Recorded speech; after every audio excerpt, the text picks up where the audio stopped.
Welcome to day 14 of me trying to fix my schedule. এটা হচ্ছে আমার রেজাল্টের পরের দিনের ভিডিও। আমি পয়লা বৈশাখের সময় কাছাবাড়ির দোকান থেকে কিছু জিনিস কিনে নিয়েছিলাম, যেগুলো আমার চেঞ্জ করতে হতো।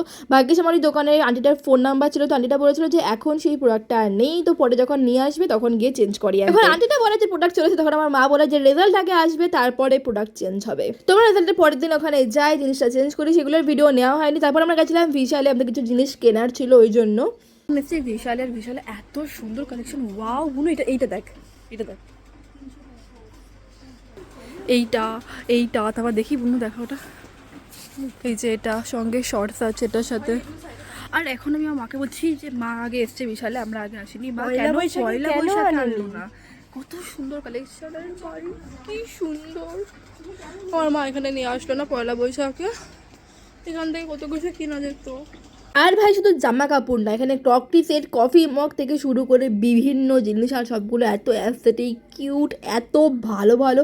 আমার তো দেখে মনে হচ্ছিল ভাই সব কিনে নিই এখান থেকে। বাট আলটিমেটলি কিছুই কিনে নিই, কারণ আমাদের কাছে দরকারি জিনিসই কেনার ছিল। আজকে অন্য কিছু কেনার প্ল্যান করে গেছিলাম না, তো কেনা হয়নি। বাট পরে একবার নিশ্চয়ই যাবো এখান থেকে, আর এই সুন্দর সুন্দর কিছু ক্রকরি আইটেম, কিছু টি শার্ট প্যান্ট, এগুলোও কিনে নিয়ে আসবো। আর এটা 4th ফ্লোরে ছিল, পুরো মলটা আমরা ঘুরেছি, সব আইটেম দেখেছি। আর পরের পরে কি কি কিনবো সেগুলো সব ঠিক করে রেখে শুধু দরকারি জিনিসগুলো কিনে আমরা ওখান থেকে বেরিয়ে চলেছিলাম। So yeah, that's it for today, by.